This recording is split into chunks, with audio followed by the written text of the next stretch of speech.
cosa con mis padres. Um,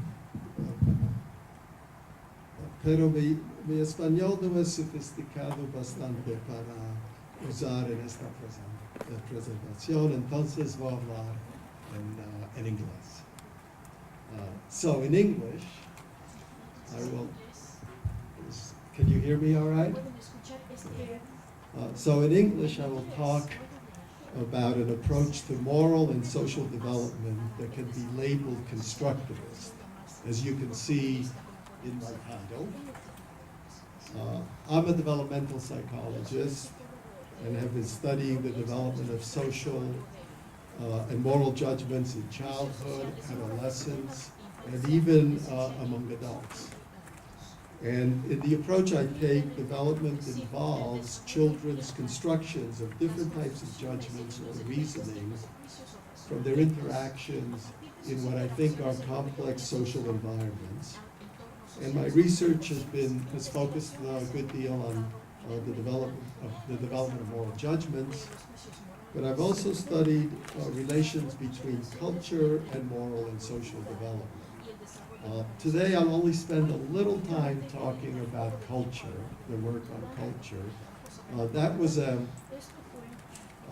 main topic of a presentation that I made here, I think about a year and a half ago. And those ideas and research I have discussed in an article that was translated into Spanish. And there's the reference. But I will focus on the development of moral judgments or reasoning, but that includes emotions, decision-making, and the role of social hierarchies and social inequalities. And I want to start by giving you two examples that are related to social inequalities and to morality. And I'm giving you these examples for now just as a backdrop for my discussion. So I'll ask you, I'll give you the examples and won't yet say very much about them, but I'll ask you to keep them in mind as I go along. And the first example comes not from psychology, but from the field of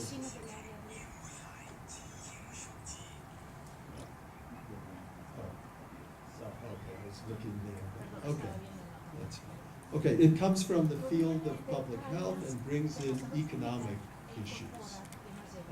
And I'm referring to analyses by, as you can see from the cover of that book, by Pickett and Wilkinson, that provide evidence that among developed countries, it is not the extent of wealth in a nation, but levels of inequality in income that are most closely associated with negative or bad outcomes in health and well-being, including levels of mental illness, life expectancy, education, and several more that are listed on this slide. I'll just let you read them for yourself. So, for example, levels of wealth in the United States are greater than in Japan, Sweden, and New Zealand, just to give you a few examples. There are many other countries where that's the case.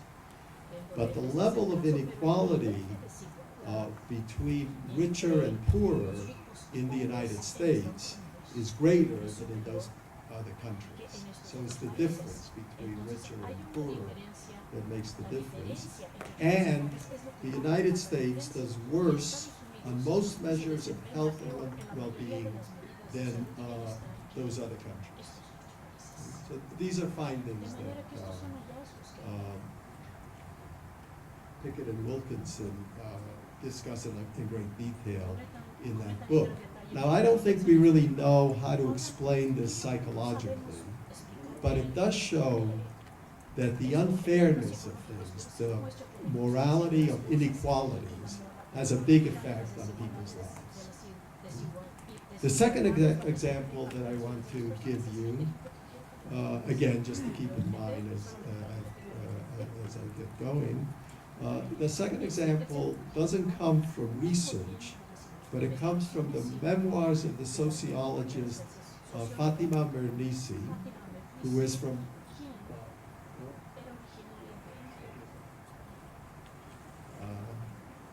yeah, let me go back then. That didn't. So, on that side, you see an indication that well-being, health and well-being, measures of health and well-being end up being worse in Japan, worse in the U.S. than in Japan, Sweden, and New Zealand. Okay, so then that gets us to my second example, which comes from the memoirs of a sociologist named Fatima Mernissi, who is from Morocco.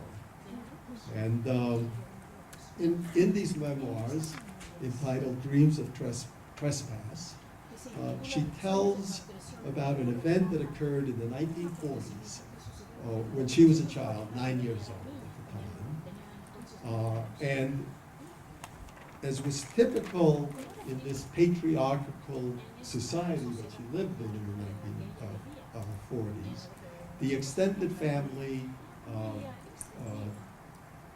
that included aunts, uncles, cousins, all lived together, and the women had many restrictions placed on them by the men, which is one of the definitions of a patriarchal society.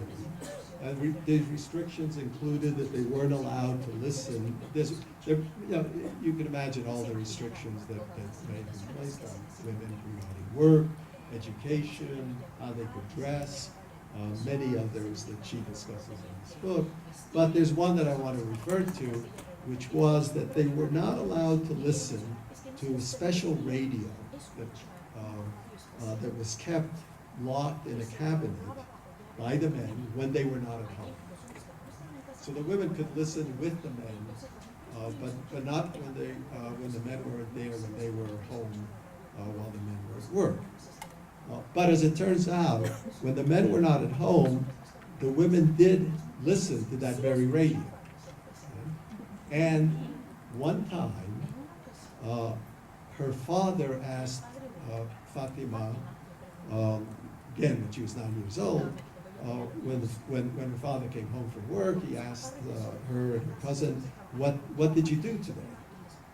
And they answered that they had listened to that radio.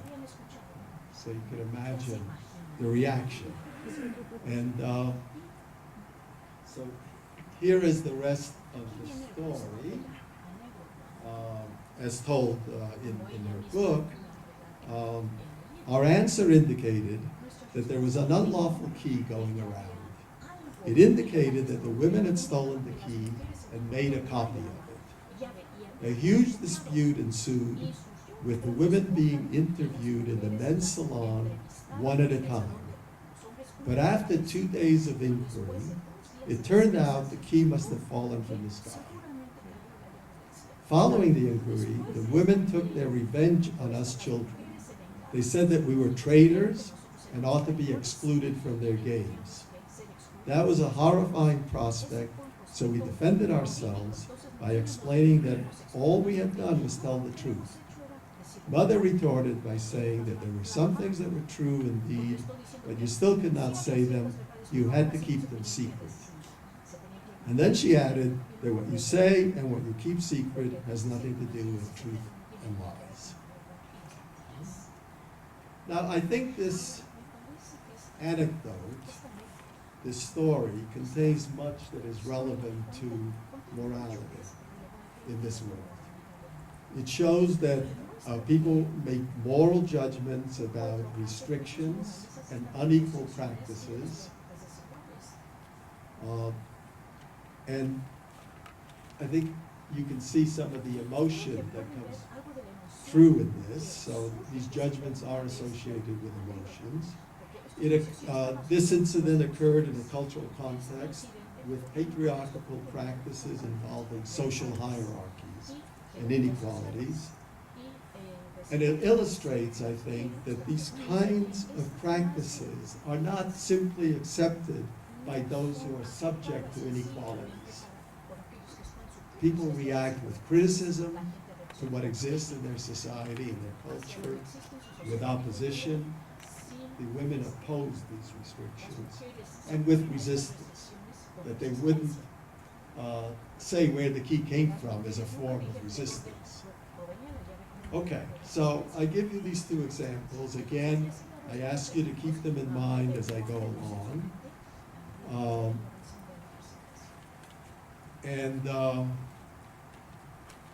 in particular, I think the two examples show that inequalities can have negative effects on people's lives, either as seen in the economic analyses of health and well-being, or as seen in how women respond to inequalities.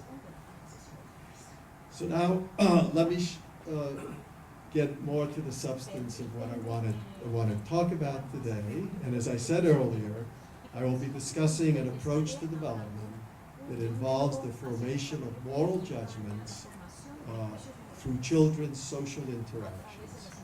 It's an approach that's different from other common approaches in psychology, and I think it would be useful to compare my approach, or it's not only my approach, it's an approach that a number of people take, as I'll show later, but I think it would be useful to compare this approach with some of the other approaches, some of the other prominent approaches in psychology.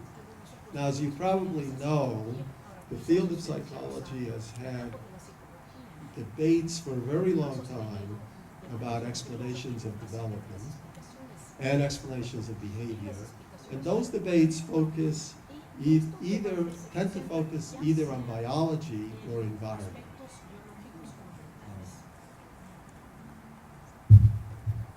And these debates have included several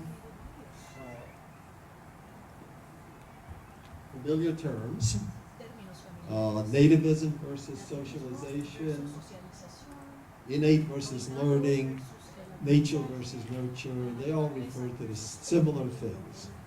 And I'll mention two general approaches of this kind, which really oppose each other.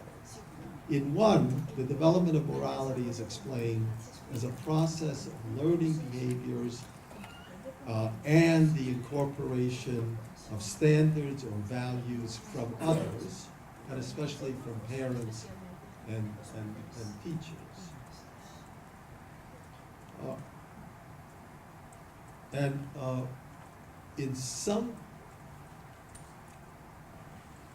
In some theories, this involves parents shaping their children's actions and values in a straightforward way. And these types of explanations can be traced back to behavioristic theories, with B.F. Skinner as one of the major figures. And they emphasize learning through rewards and punishments.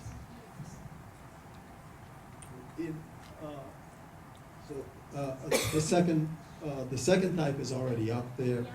In later years, what are referred to as social learning theorists tried to broaden behaviorism to include such processes of learning as imitation, and especially the influences of parents through their child-rearing practices.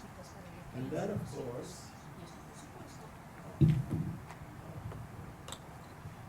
there is Freudian theory, which sees morality as the incorporation of society's standards as well, but with a lot, in contrast to behaviorists like Skinner and social learning theorists, for Freud there was always a lot of conflict and repression in the process of children coming to acquire society's standards.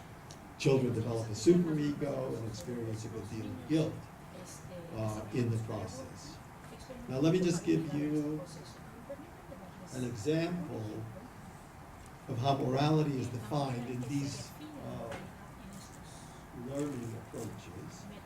And that definition is socialization is a gradual developmental shift from external to internal regulation that results in the child's ability to conform to societal standards of conduct and to restrain antisocial or destructive impulses, even in the absence of surveillance.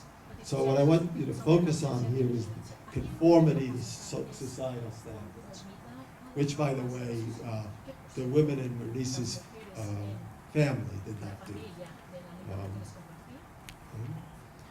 So these approaches, I also want to mention, take on what we can refer to as a relativistic stance, since morality is defined by the values that are held by a given society, and values can differ from one society to another. And you can't, in a relativistic view, you can't compare them with each other. Now, in contrast to these explanations, remember I said that there have been these debates about biology and environment, the influences of biology and the influences of the environment. And in contrast with these environmental explanations, there are those who do emphasize biology, what is inborn or what is innate. And recently, this biological approach has become more prominent in psychology, and I think in other fields, and particularly because they've been connected to neuroscience and the use of new methods for studying the brain, such as MRI, the use of MRI machines, which I assume you're familiar with in Mexico. Now, the main ideas in that approach are that people do not make free choices in their lives, particularly with regard to morality, and people do not, it said, make moral decisions that involve reasoning. And that's because decisions are supposedly determined biologically, they're predetermined by our genetics, how we're hardwired, and usually moral decisions are either non-rational, don't involve reasoning, or are irrational. And this is because moral decisions are driven by emotions determined by brain functions. And much of the research from this neuroscience perspective has involved, and I want to give you some examples because I think they're interesting, and because I want to argue this is not a good way to study morality. Much of the research has involved presenting people, and these are adults, not children, presenting people with what are referred to as trolley car stories, while the people are in an MRI machine, so they can see what parts of the brain light up when they're responding to these stories. So here is one of the, there are a couple of stories that are very commonly used, and here's one, and it reads as follows. A runaway trolley is about to run over and kill 5 people, but a bystander can throw a switch that will turn the trolley into a sidetrack, where it will kill only 1 person. Is it okay, is it permissible to throw the switch? So, in this case, an individual can throw a switch and cause the death of 1 person, but save 5 others. And this supposedly, it comes from originally from these types of situations originally come from philosophers who are labeled utilitarian philosophers. But I won't go into that. It's being used in these neuroscience psychological studies. Then they've used the second story. Okay. And in this one, it's a little different. A runaway trolley car is about to run over and kill 5 people, but a bystander who is standing on a footbridge can shove a man in front of the train, saving the 5 people, but killing the man. Again, 5 versus 1, is it permissible to shove the man? And then just one more story that's been used in that research.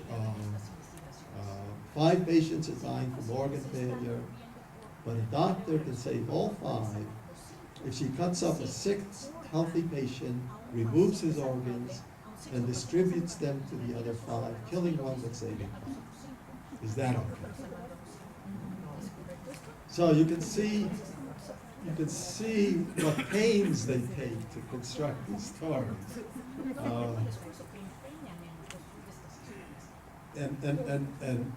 So what are the findings? The findings are that most people say it is all right to throw the switch, as in the first story. And most say it is not all right to push the person, as in the second story, and certainly not to cut up the healthy patient and take that life to save 5 others.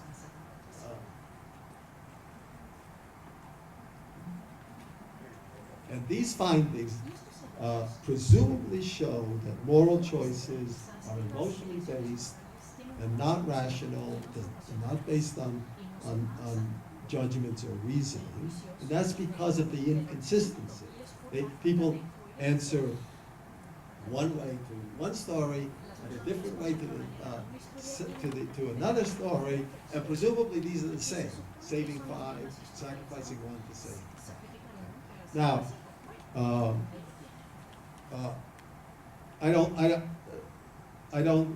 maybe we can go into this later, but I don't think these stories are really the same. It's a mistake to see them as the same.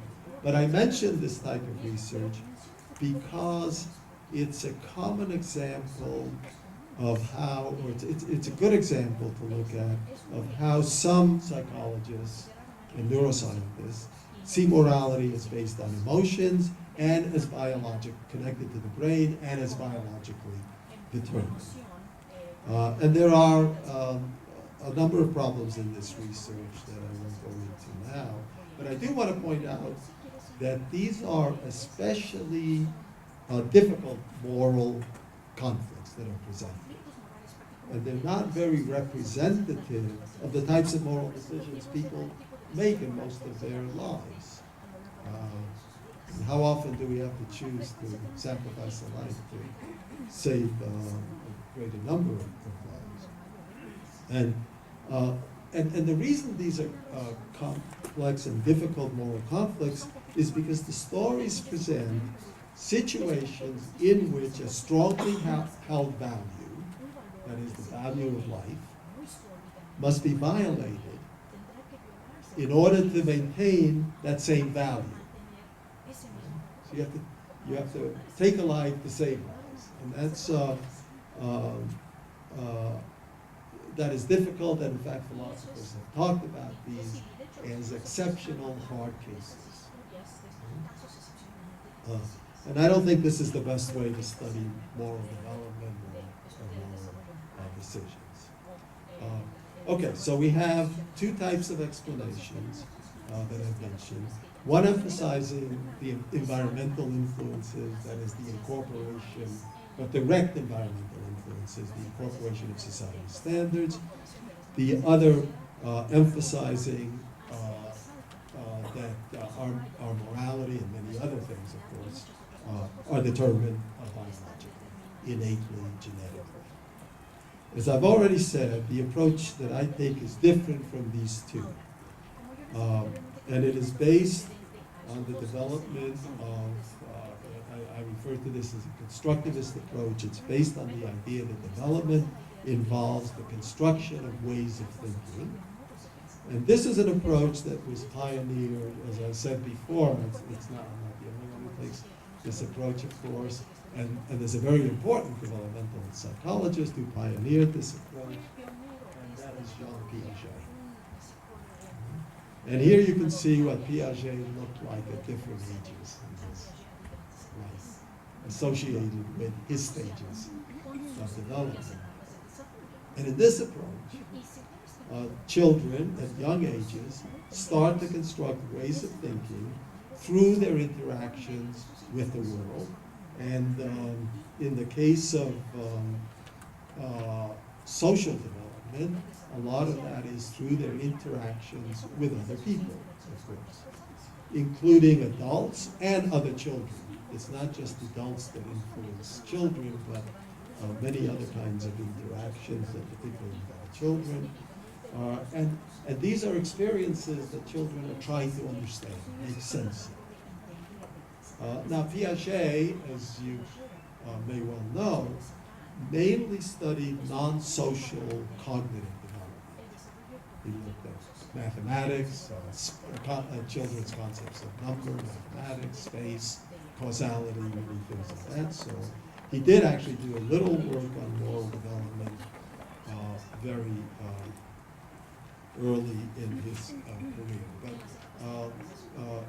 his emphasis was not on social development, and others have.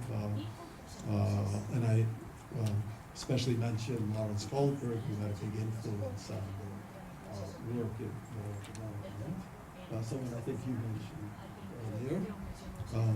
And my colleagues and I have been doing a number of studies on the development of moral judgments for many years. And our studies have included young children, children of older ages, adolescents, and sometimes adults. And we found that moral development does not involve internalizing society's standards and values, as again that when we see story would indicate. By an early age, let's say 4, 5, or 6 years of age, children construct judgments about right and wrong. And that includes coming to understand fairness, justice, the need to avoid harming people, the need to help others, concerns with the welfare of others. So,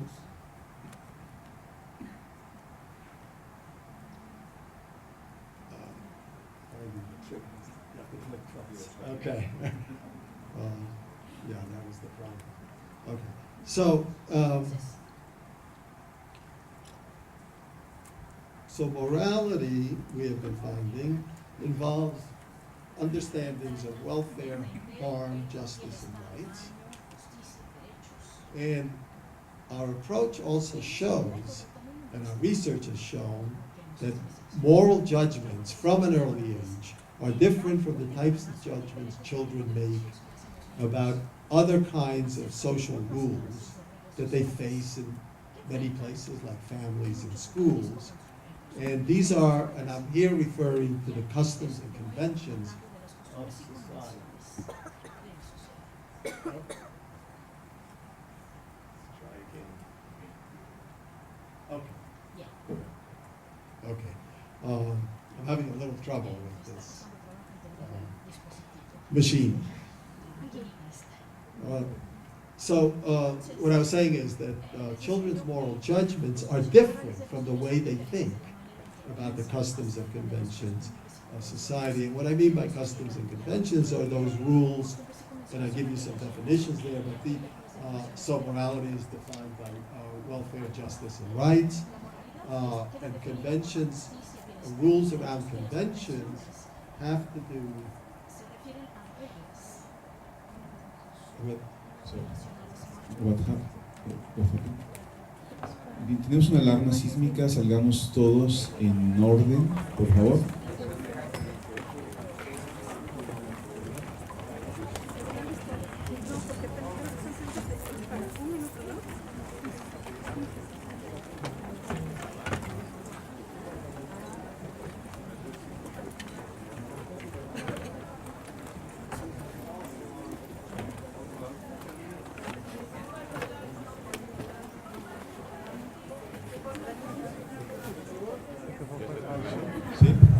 Nos dicen que es falsa alarma. Sorry.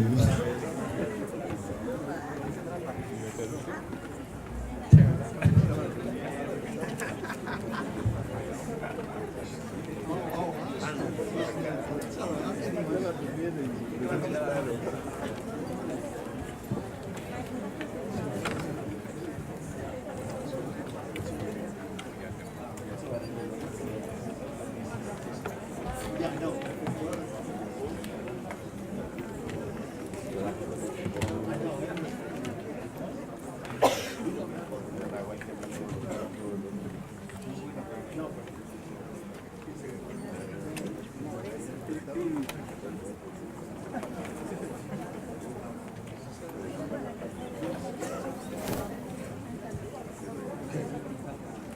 me take a.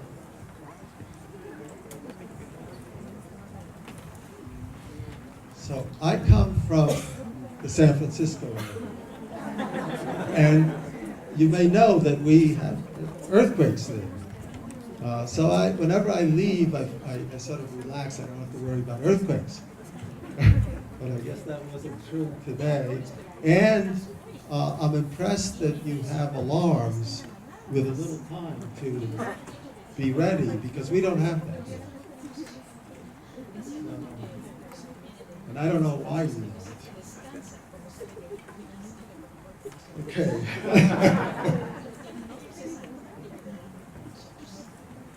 So, where were we? So I had mentioned that our research shows that children develop moral judgments, which I've defined as understandings of matters having to do with harm, avoiding harm, helping others, concerns with fairness and justice, and people's and groups' rights. And that we have also found that moral judgments, the children's moral judgments, and older people's moral judgments are different from how they understand society's conventions. And I think I was saying that conventions have to do with rules that children experience in families and in schools, and they have to do with keeping things running smoothly, rules about how to address people, table manners, raising hands to speak in a classroom, those kinds of customs and conventions that don't have to do with harm and fairness and rights. Now, we refer to these as domains. So we propose that children's thinking differs by domains. And morality is a domain that's different from the domain of social convention. And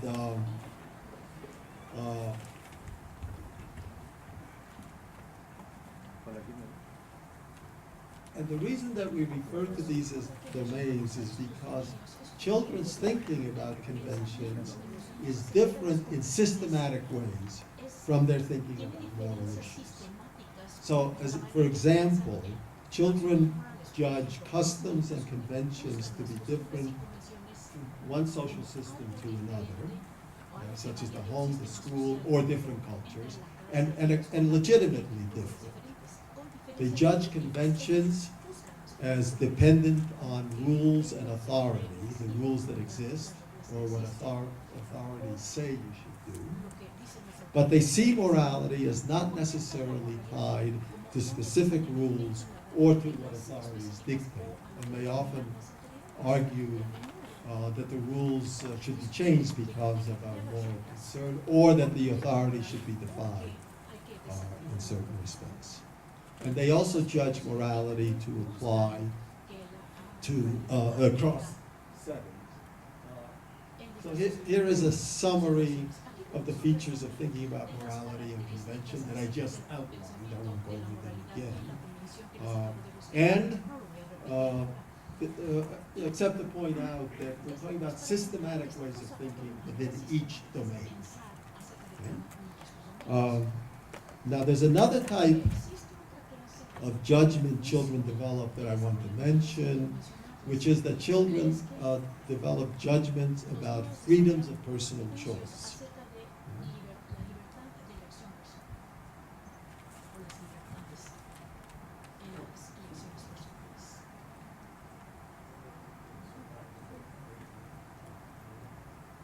Okay. So I've put a third category there, which we label the personal, and that is because there are aspects of life that are judged to be up to individuals to decide, as long as these actions do not harm others. And this has to do with independence and autonomy. And these three domains represent different ways of thinking that individuals hold, and these distinctions do not change with age. There are changes with age, but the changes are in thinking within each domain.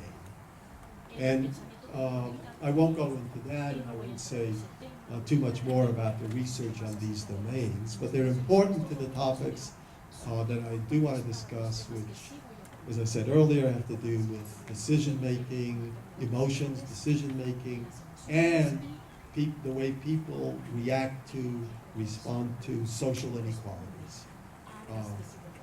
And those are topics I will turn to now. So far, I've talked about morality.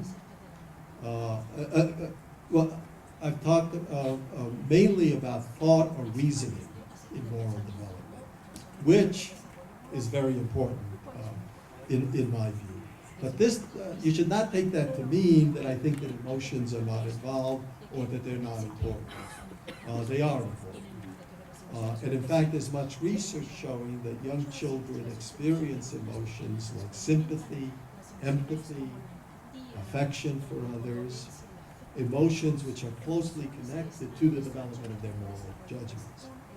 And such positive emotions, people often talk about negative emotions, feelings of disgust, guilt, shame, but these positive emotions that I'm mentioning are part of children's social experiences and contribute to their development.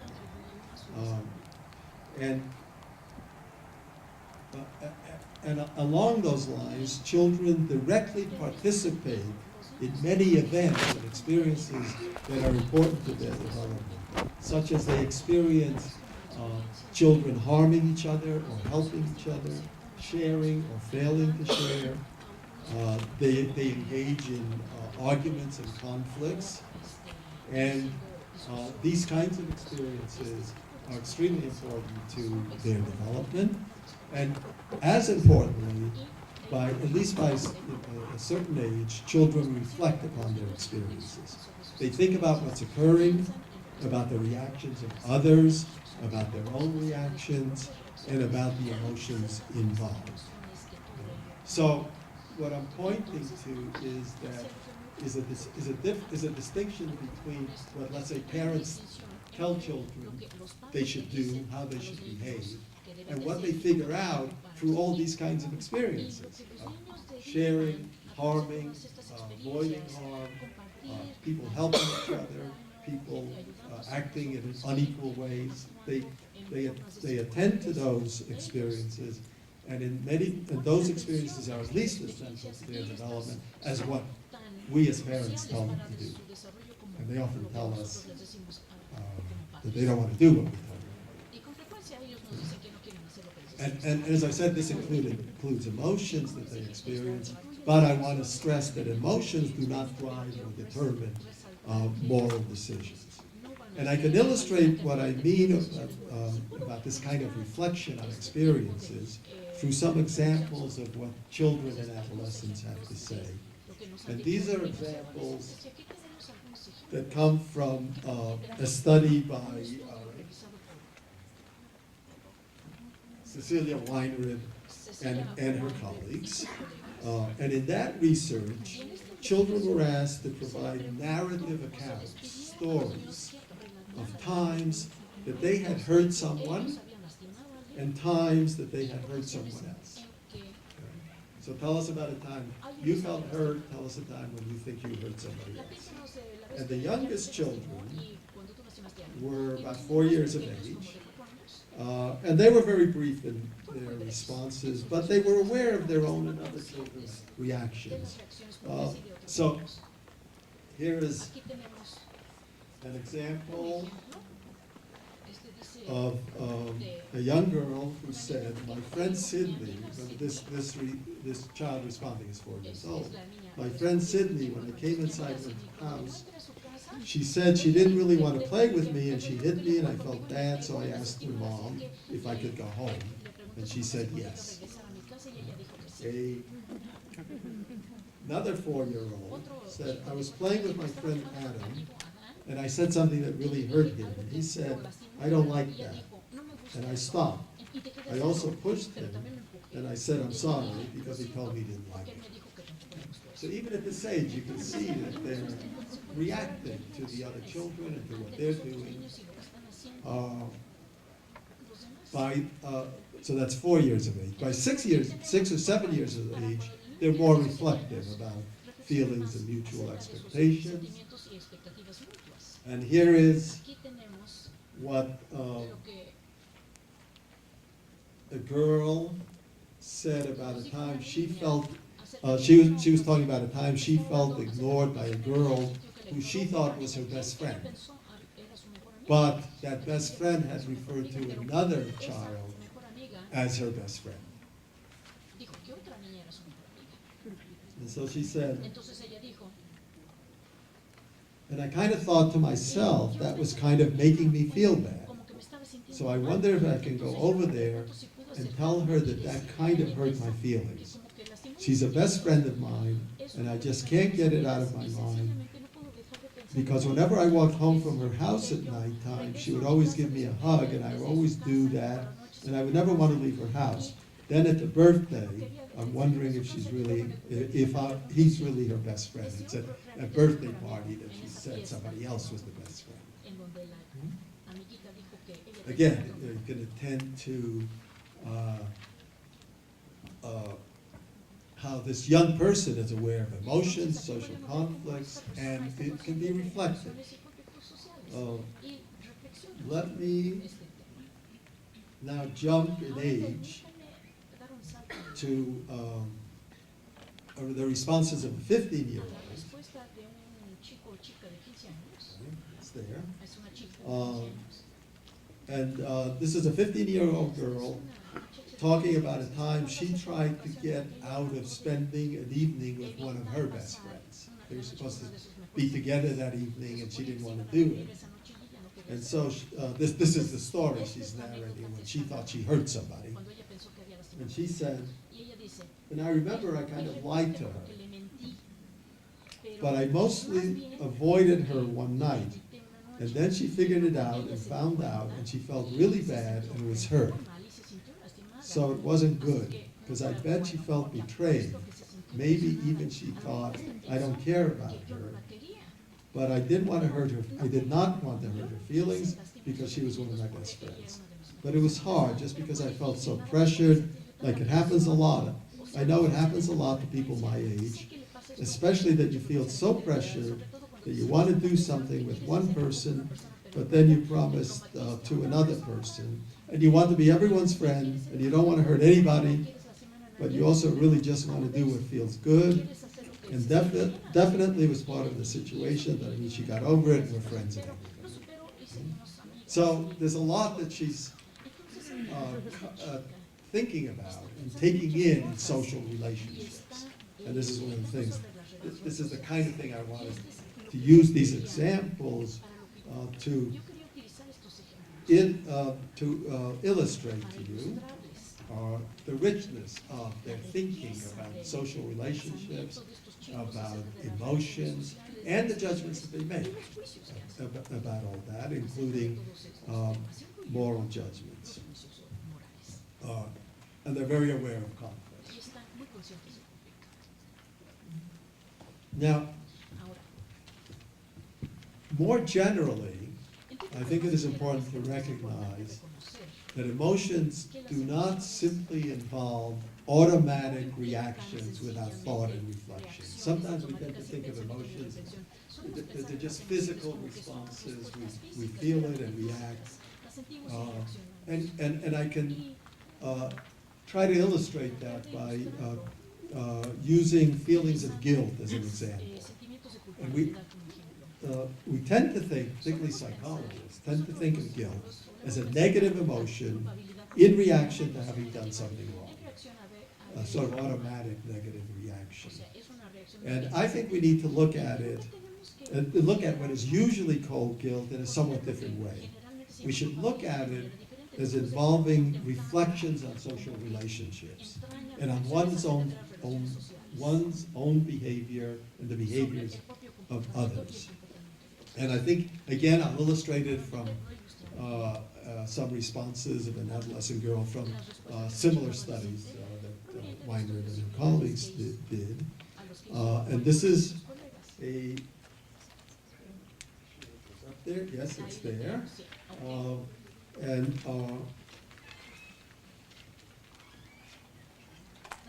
so this is a 15-year-old girl, and here is what she said.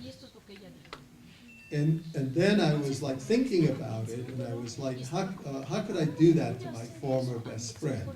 So this is something, she's talking about something that she did to someone who had been her best friend. How could I do that to my former best friend, you know? Because she was a person too, and just because I wanted to fit in with other people, I shouldn't have done that.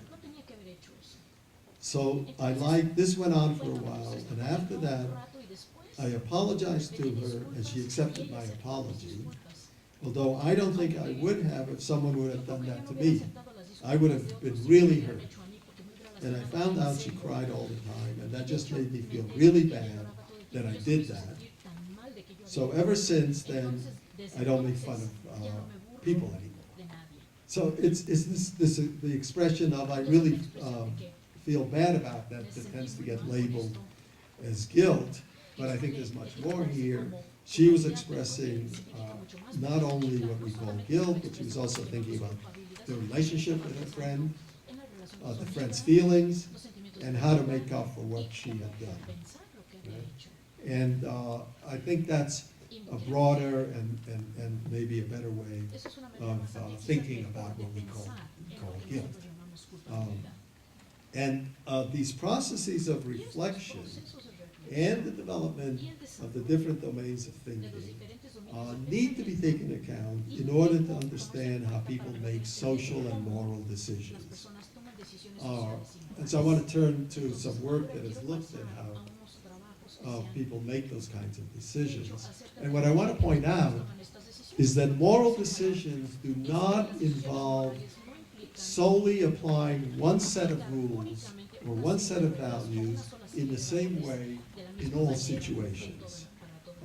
So they're not applied in what we would, in English anyway, refer to as absolutistic ways, always the same. And that's because social situations present conflicts between different considerations and goals. And individuals have to make choices between different goals in many situations. And there can be conflicts between moral and non-moral goals, such as moral and societal goals or moral and personal goals. And there can also be conflicts between different moral goals. Our morality doesn't just involve one type of goal. So coming to decisions, individuals attempt to what I refer to as coordinate the different considerations and goals that come up in a situation. And by coordination, I am referring to the process of weighing and balancing different considerations and coming to draw priorities.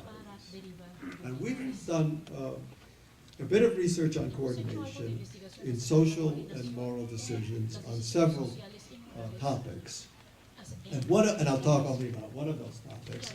And that topic is honesty and deception. Okay? Honesty and lying.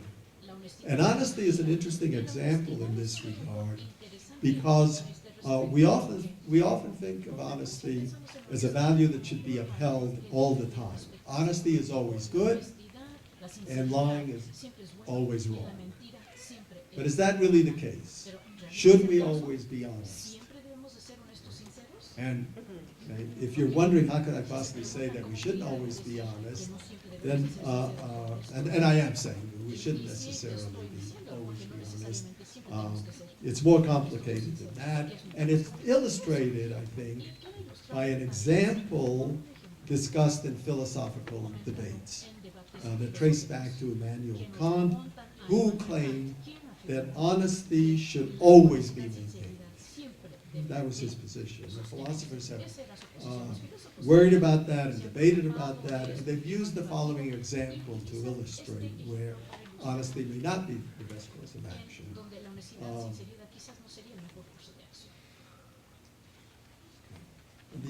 The example is the following. What is the morally right thing to do when a murderer asks which way a person he intends to kill has gone? And the person he's asking knows where that other has gone. And many would say that it would be wrong to be honest in that situation, that one should lie from a moral point of view, because it's more important to save a life than to be honest in that case. And that type of decision involves what I'm referring to as coordination, or weighing and balancing different moral concerns, in this case, the value of life. We looked at judgments that adolescents make regarding deception of parents and deception of friends in different contexts. Now, it's well known, I think, at least in the United States, that conflicts often occur between adolescents and parents. Probably not in Russia, right? It's certainly not in your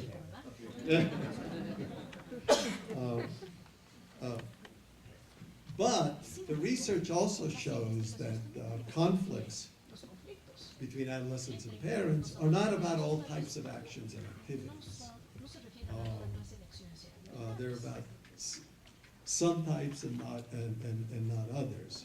In the study that I want to tell you about, we looked at adolescents' judgments about deception of parents or friends with regard to 3 domains of activity: moral, personal, and prudential. I'll tell you about the prudential. I've already told you how we define the moral. The personal, I'll tell you about the prudential in a second. But in this study, the adolescents were presented with hypothetical situations. We weren't asking them about their own deception of their own parents. We didn't want to get into that. But we presented them with hypothetical situations in which a parent or a friend objects to something that the adolescent wants to do, the adolescent in the story. Now, the adolescent and the parent insists that the adolescent not do this activity, or do something. Either insists that the adolescent do something or not do something.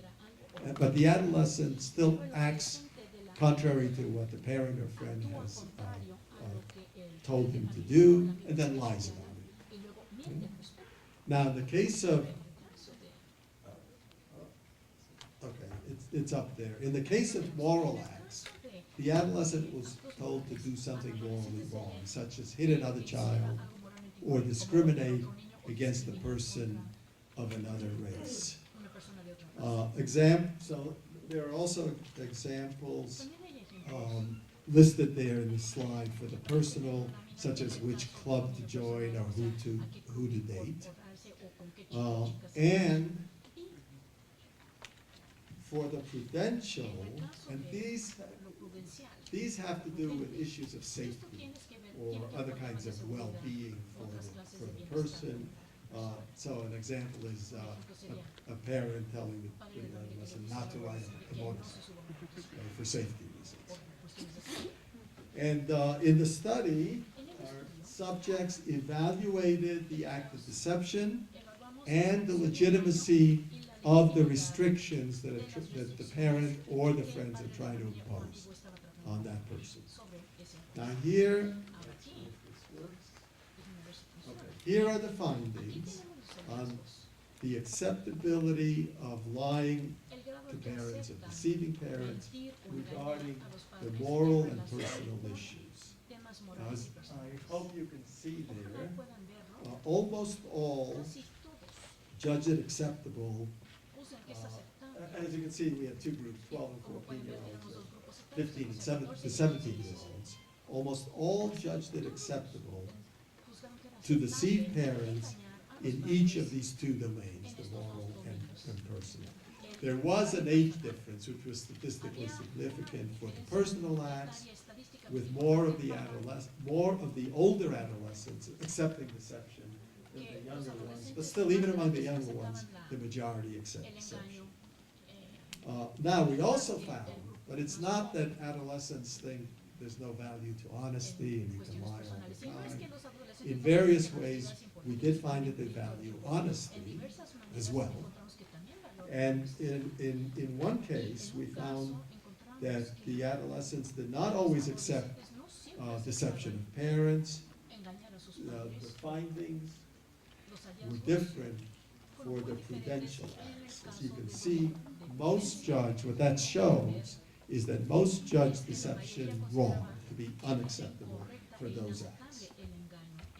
So it does make a difference. It does matter what type of parental demand is involved.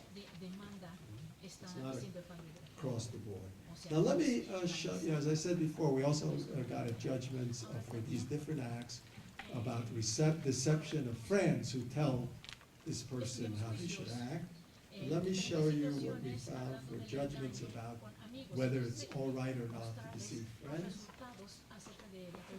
And what that shows is that there's, for the moral and personal, quite a bit less acceptance of deception of friends than deception of parents.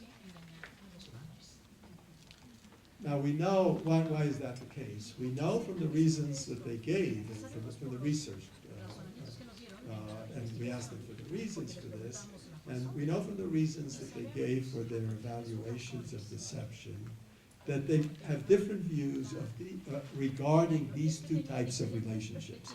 They expect that there should be equality and mutuality in relationship with friends, so deception of friends is not a good thing, it's not so acceptable.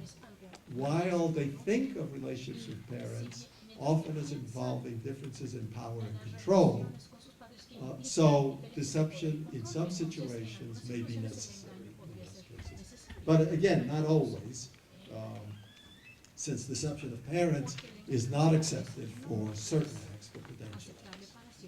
Now we can also ask why the difference between judgments about the prudential acts and the moral or personal acts, and the answer has to do with their judgments about the legitimacy of restrictions that are placed on them by parents and friends.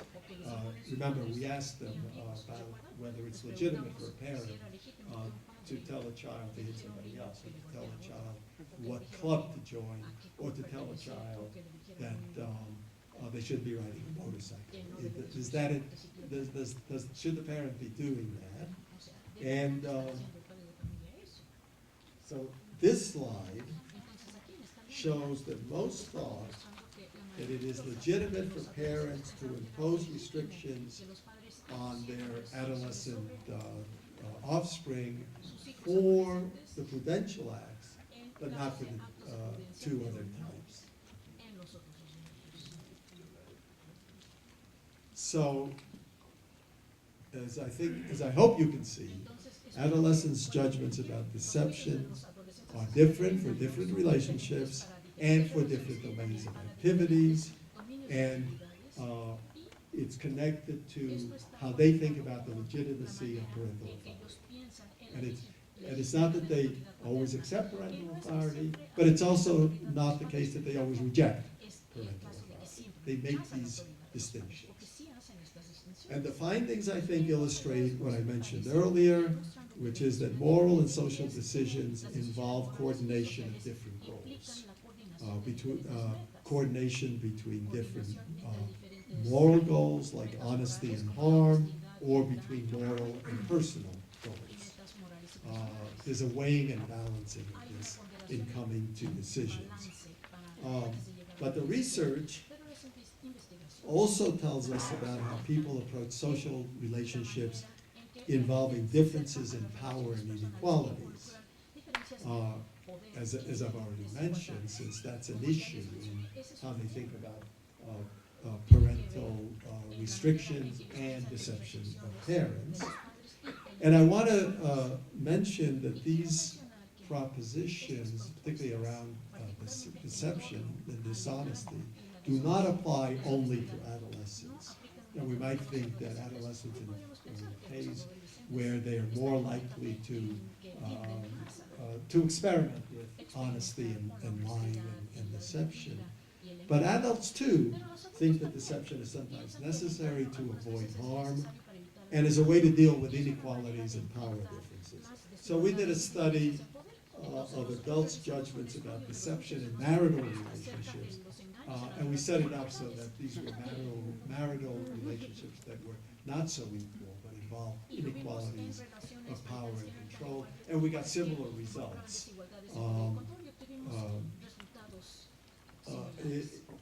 Adults, college age, young adults, and older married adults in their 40s and 50s. In some situations, and I won't go into, I don't have time to go into details, but too much time. But we need to make up for the earthquake drill. Okay, we'll make up for the earthquake drill. But in any event, I won't go into details of that study, but we did find that adults too will weigh and balance honesty against other considerations, moral and personal. It was a study that used different issues, different relationships, but tried to parallel the one with adolescents, and the results were in some ways quite similar. But I do want to point out that it's not, or point out again, reiterate, that it is not only adolescents who accept deception as being justified in some situations. So when marital relationships involve inequalities, younger and older adults judge that it may be necessary to deal with unfairness or injustices.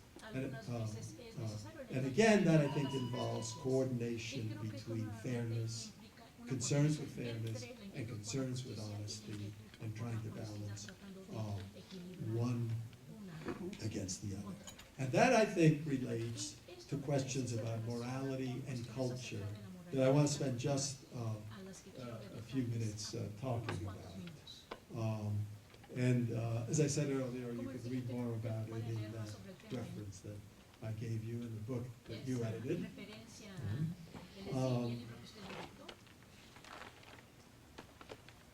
Now, it also relates,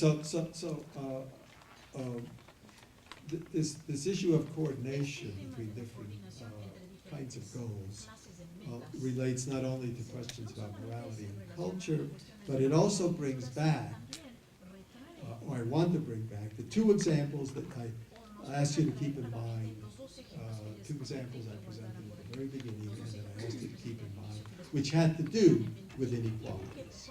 Now, one was, to refresh your memories, one was on income disparities, indicating that inequalities in income within a nation have an effect on well-being. And as you may, just as an aside, as you may have heard, inequalities in wealth is becoming more and more of a problem in the United States as time goes by, because that disparity just continues to increase. And you may have heard about the Occupy Wall Street demonstrations a year or two ago, and the reference to the 1%, and that's the idea that the 1%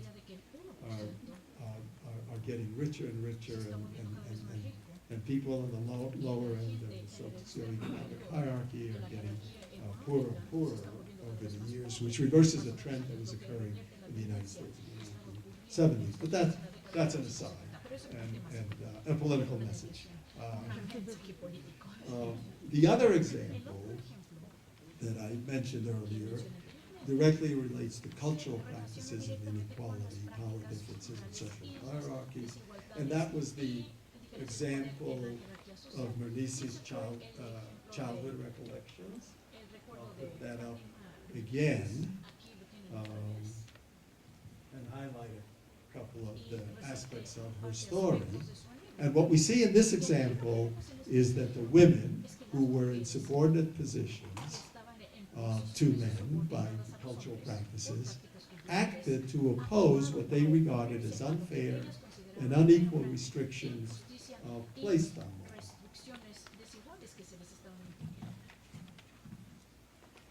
And I won't read that example again, but I show it to you to refresh your memories. I think that they were weighing and balancing their judgments about fairness with their judgments about the rules and conventional practices of the culture.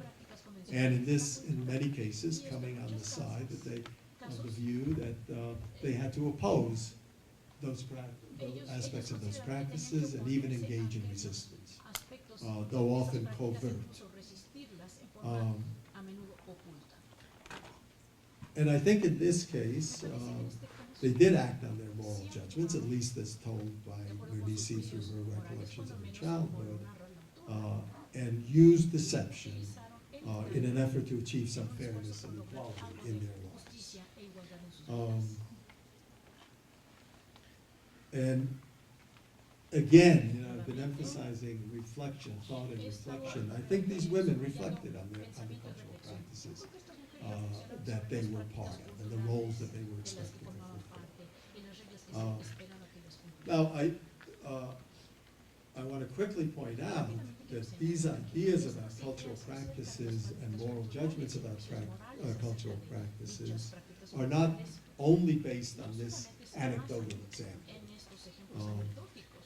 These ideas are supported by research that we have done in several patriarchal cultures in the Middle East, India, Colombia, and Benin in Africa.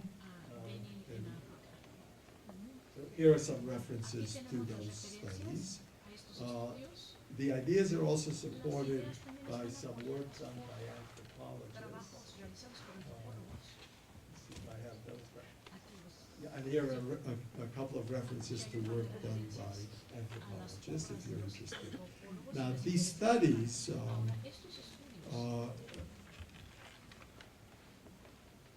taken all together, and I'm only going to do a very brief summary since time is short. These studies looked at how adolescent and adult females and males think about inequalities between males and females that are part of their culture and their cultural practices. And that included inequalities regarding education, work, recreational activities, and how they lead their lives in general. And keep in mind that in these cultures, the practice is for men to be in dominant positions, women in subordinate positions, many restrictions placed on females, and many prerogatives given to males. So males can do many things that females cannot do. And so I will summarize the findings as follows. First, it was found that males do assert their independence and freedom. Do say that they should have freedom and independence, and they assert their right to exert control over females, particularly within the family. Second, we found that females are aware of these kinds of practices, and in some respects do accept their roles. It's not always opposition and resistance. Now, often they accept their roles because of fear of consequences. The consequences can be quite dire for them if they don't go along. But we also found that females do desire freedoms and equality, and they judge many of these types of practices to be unfair, to be wrong because they're unfair, and that would like to see them change. And they act on their judgments, as did the women in Mernissi's story. They act in covert, hidden, and overt ways to assert their freedoms and avoid controlled by men in many areas. They do act, and particularly the anthropological fieldwork has shown this, they do act to oppose restrictions in their daily lives. And this set of studies shows, I think, that moral development is not due to it, simply due to an acceptance or incorporation of the values, standards, or practices of one's society or one's culture, since there is a good deal of opposition, our research shows, to what are perceived to be unfair or unequal practices in the culture. So along with the other research I've discussed today, I think we see that people, starting in childhood, construct ways, in an active way, construct ways of thinking about morality, society's conventions and customs, and about the roles and needs of individuals for a personal sphere of choice and autonomy. All of those things are part of people's functioning. And all this means that we are not going back again to the environmental, biological debates and dichotomy. It means that we're not environmentally programmed, but it also means that we are not simply biologically programmed to think, feel, or act in certain ways. And it means that morality is not solely determined by the norms or standards given in society.